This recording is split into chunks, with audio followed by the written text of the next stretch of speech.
Assalamualaikum warahmatullahi wabarakatuh. Berjumpa kembali dengan Ibu di mata pelajaran informatika. Apa kabar sekalian? Anak-anakku, untuk semester genap atau semester 2 di kelas 10, pembelajarannya selama 1 semester kita akan belajar algoritma pemrograman. Kita hanya fokus ke dalam 1 KD selama pembelajaran di masa pandemi. Oke, tidak akan banyak materi yang Ibu berikan, kita hanya fokus dulu belajar ke pemrograman. Sebelum kita masuk ke dalam bahasa pemrograman, nanti Ibu akan mengajarkan terlebih dahulu apa sih algoritma gitu ya.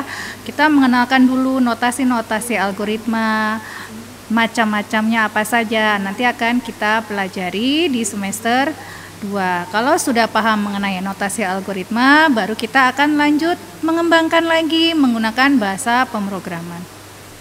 Karena materinya adalah algoritma pemrograman, untuk pertemuan awal Ibu tidak memfokuskan harus menggunakan komputer atau menggunakan laptop, tapi kita akan menggunakan sistem unplug. Jadi tidak perlu menggunakan media komputer. Yang penting konsep pemahaman tentang algoritma harus matang dulu. Nanti kalau sudah matang, sudah mahir, baru kita lanjutkan menggunakan bahasa pemrograman.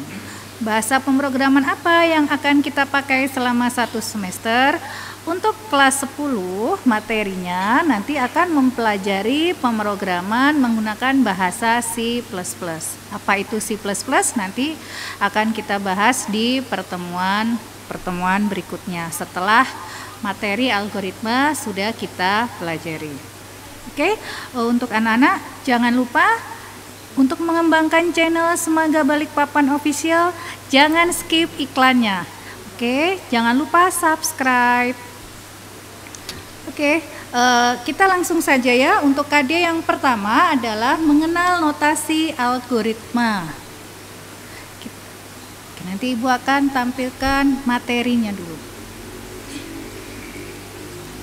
Mengenal notasi algoritma. Apa itu algoritma? Algoritma, definisi algoritma. Algoritma adalah ilmu yang mempelajari cara penyelesaian suatu masalah berdasarkan urutan langkah-langkah yang disusun secara sistematis dan menggunakan bahasa yang logis dalam memecahkan suatu masalah. Kata kuncinya adalah apa? Kata kuncinya adalah kita menyelesaikan masalah berurutan. Urutannya disusun secara sistematis. Jadi kata kuncinya adalah diurut dan sistematis. Berikutnya. Nah, ini ada ciri-ciri penting kalau kalian mau menyusun algoritma. Yang pertama, algoritma mempunyai awal dan akhir atau finite, terbatas gitu ya. Maksudnya apa? Dalam suatu proses itu selalu ada awal dan pasti ada akhirnya. Kalau ada awal tidak ada akhir, itu bukan bagian dari algoritma.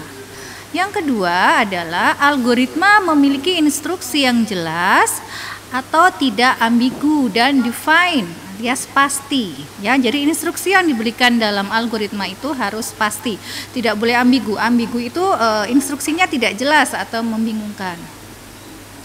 Kemudian yang ketiga, memiliki masukan atau input. Dalam hal ini harus ada kondisi awal, inputannya apa ya. Kemudian berikutnya yang keempat adalah memiliki keluaran atau output. Hasil yang diharapkan itu apa ketika kita menyelesaikan suatu masalah. Yang kelima, algoritma harus efektif. Maksudnya apa? Setiap langkah yang kita sajikan dalam algoritma harus sederhana dan waktunya juga tidak terlalu panjang.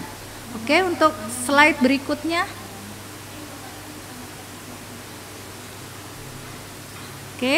Yang struktur dasar algoritma. Macam-macamnya apa saja? Yang pertama adalah runtunan atau urutan, sequence. Apa itu sequence? Sebuah runtunan terdiri dari 1 atau lebih instruksi. Setiap instruksi dikerjakan secara berurutan sesuai dengan urutan penulisannya. Yakni sebuah instruksi dilaksanakan setelah instruksi sebelumnya selesai dikerjakan. Itu yang pertama, bagian runtunan atau sequence. Yang kedua, pemilihan atau selection. Apa itu pemilihan? Pemilihan itu adalah instruksi yang dikerjakan dengan suatu kondisi tertentu.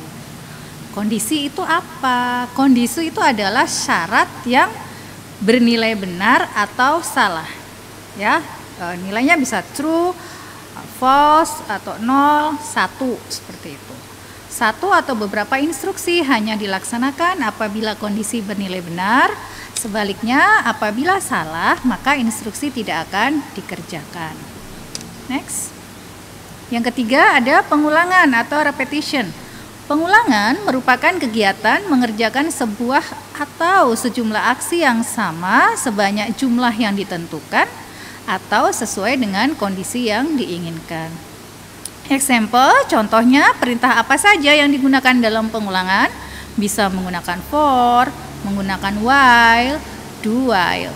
Nanti apa bedanya for, while, dan do while nanti akan dibahas di bab tersendiri khusus tentang pengulangan atau repetition. Next. Oke.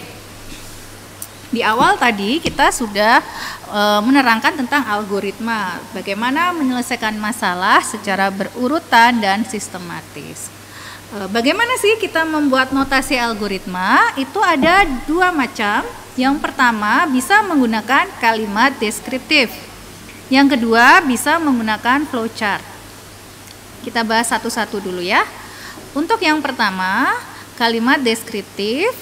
Jadi notasi algoritma dilakukan dengan menuliskan instruksi-instruksi yang baru dilaksanakan dalam bentuk kalimat dengan kalimat deskriptif dengan menggunakan bahasa natural atau bahasa sehari-hari. Jadi nanti perintahnya menggunakan bahasa sehari-hari yang kita gunakan. Yang kedua, dengan menggunakan flowchart atau diagram alur. Ayo, apa itu flowchart? Ada yang tahu? Flowchart itu menggunakan notasi grafis. Jadi menggunakan simbol-simbol diagram. Simbol-simbolnya seperti apa? Nanti akan disampaikan di berikutnya. Next. Oke, saya punya contoh kasus yang sederhana, ya. Saya punya kentang, ya. Di situ kasusnya ada kentang disediakan, ya. Ada pernyataan, apakah kita membeli kentang, gitu? Iya atau tidak? Atau apakah kita punya kentang, gitu? Oke, saya punya. Kalau saya punya kentang, maka panahnya kita ikuti yang arah ya, berarti kita punya kentang. Arah ya, apa yang dilakukan ketika kita sudah tersedia stok kentang di situ? Oh, maka berikutnya untuk masak sup, kentang itu harus dikupas terlebih dahulu. Oke, ketika sudah dikupas, dia mau diapain? Mau diapain nih kentangnya? Kalau udah dikupas, mau dibiarin aja sampai busuk atau gimana? Tentu nggak seperti itu. Oh, kalau udah dikupas harus dimasak.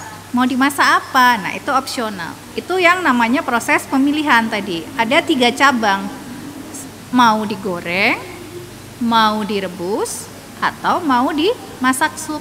Nah, itu contoh pemilihan. Tadi kan di atas sudah ada struktur algoritma, salah satunya adalah proses pemilihan.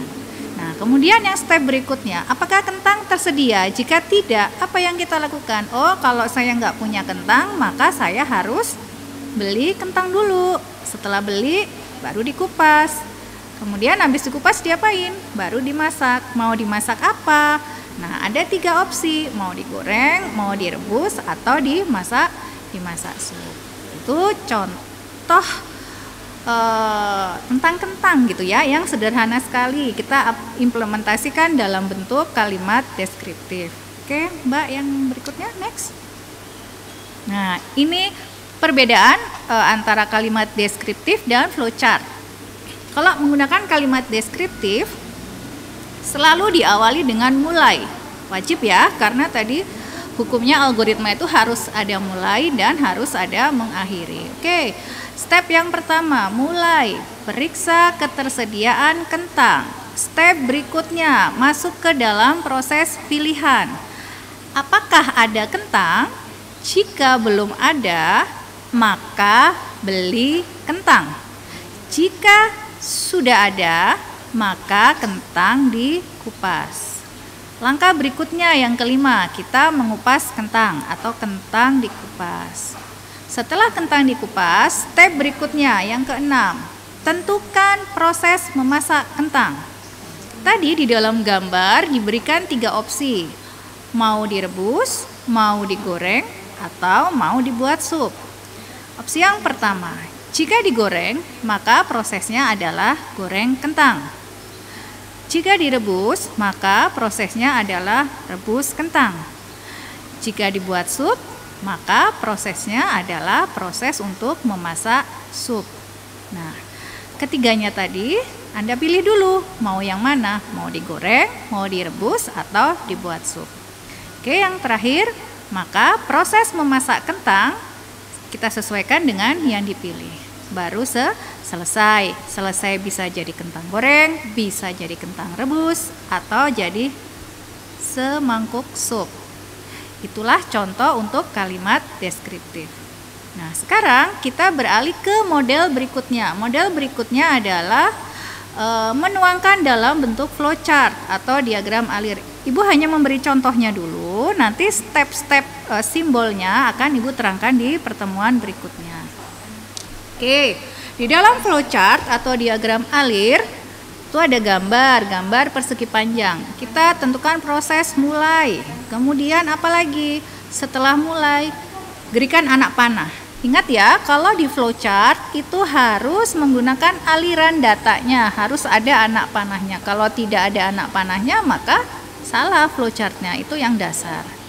Kemudian diberikan pilihan di situ, menggunakan belah ketupat. Apakah kentang tersedia? Nah, kemudian ada simbol panah. Kalau iya, prosesnya apa? Kupas kentang. Kalau tidak, apa yang dilakukan? Beli kentang. Oke, kalau sudah beli kentang, apa yang dilakukan? Baru panahnya kemana? Panahnya ke arah kupas kentang. Setelah kupas kentang selesai, dikasih simbol belah ketupat lagi. Mau dimasak apa kentangnya? Nah, itu panahnya ada 3. Itu sebetulnya panahnya kurang pas ya. Ada 3 cabang. Mau dimasak apa? Kalau proses itu simbolnya dengan persegi panjang. Mau digoreng kentang, mau direbus kentang, atau dibuat sup. Setelah selesai kalian pilih salah satu prosesnya, maka selesai flowchartnya. Gitu ya anak-anak ya. Oke, step berikutnya. Next. Nah, sekarang Ibu punya pertanyaan. Diberikan gambar apa ini? Ini adalah gambar segitiga. Ada gambar segitiga. Ibu kasih soal. Bagaimana algoritma untuk menghitung luas segitiga? Bagaimana algoritmanya? Nah, kalau kalian mau menghitung luas segitiga, apa yang harus kalian ketahui terlebih dahulu? Variabel apa saja yang harus kalian tahu? Oke, yang pertama pasti harus tahu rumusnya dulu. Bagaimana rumus untuk menghitung luas segitiga? Ada yang ingat menghitung rumus luas segitiga atau udah lupa? Gitu ya.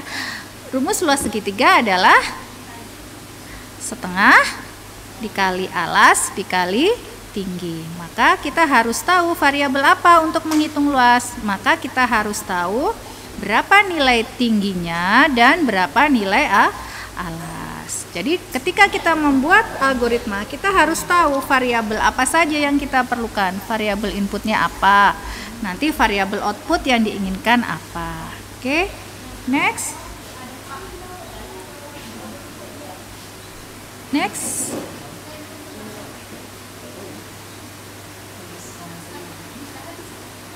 Oke, ini tadi salah satu contoh. Kemudian sekarang Ibu kasih contoh yang paling sederhana yang kalian temui di dalam kehidupan sehari-hari. Ini nanti ada kaitannya dengan tugas ya. Ini Ibu punya soal nih yang paling gampang, misalkan bagaimana algoritma untuk membuat kopi. Nah, kalau membuat secangkir kopi, maka kalian harus membayangkan, saya mau membuat secangkir kopi, maka outputnya adalah secangkir kopi hangat. Bahannya apa? Nah, yang sebagai bahan itu dinamakan dengan variabel input, gitu ya. Contoh. Oke, saya mau ada secangkir kopi hangat. Maka bahannya atau variabel inputnya apa saja? Kira-kira saya harus menyediakan kopi. Ya, saya menyediakan kopi. Kemudian saya sediakan gula di sini. Apalagi cukup gula dengan kopi, apakah sudah bisa menjadi secangkir kopi hangat? Belum ya? Maka kita memerlukan air. Nah, ini sebagai variabel input. Jadi variabel inputnya ada kopi, ada air, ada gula, ya. Kemudian prosesnya apa yang dilakukan? Nah, kalau di sini nggak mungkin ibu mau masak air gitu ya. Nah, prosesnya apa? Maka air ini harus direbus, gitu kan? Setelah air direbus, apa yang kita lakukan? Oke, setelah air direbus, kita siapkan cangkirnya dulu sambil menunggu airnya direbus. Nih ibu masukkan lagi nih gulanya ke sini. Ibu kembalikan dulu ya gulanya. Oke. Supaya rapi. Apa yang kita lakukan? Bahannya tadi kita masukkan gula secukupnya. Oke, kalau gula sudah dituangkan secukupnya, apa yang kita lakukan berikutnya? Kita masukkan kopinya. Gini, sudah kita campurkan kopinya. Berikutnya apa? Kita tunggu airnya sampai mendidih. Anggap saja ini air yang sudah mendidih. Kita tuangkan ke dalam cangkir. Apa yang dilakukan? Sambil kita aduk kopinya tadi. Kalau sudah selesai, maka secangkir kopi sudah siap untuk disajikan. Kira-kira boleh nggak prosesnya tadi dibalik-balik dulu? Nah, nanti kalian praktekkan apa jadinya kalau prosesnya tidak dilakukan secara berurutan.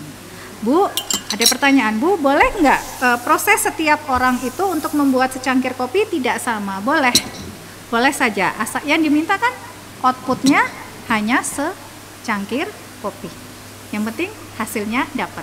Urutan prosesnya silahkan tidak sama, tidak apa-apa. Ada yang gulanya dulu baru kopi, atau kopinya dulu baru gulanya, baru tuangkan air dan seterusnya. Yang penting hasil yang diharapkan itu sama, ya.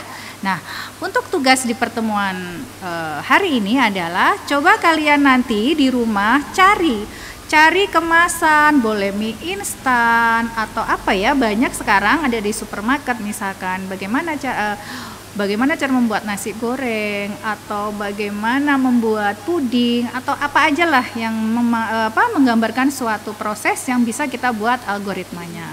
Nah, dari kemasan tadi coba kalian tuangkan dalam dua model, membuat algoritmanya dalam bentuk kalimat deskriptif dan dalam bentuk flowchart. Oke, nanti akan Ibu sampaikan di dalam Google Classroom. Nah, demikian anak-anak pengantar dari Ibu untuk pertemuan pertama dalam kompetensi dasar notasi algoritma. Ibu ucapkan terima kasih. Sekali lagi jangan lupa, jangan skip iklan, jangan lupa subscribe Semangga Balikpapan Official. Terima kasih. Assalamualaikum warahmatullahi wabarakatuh.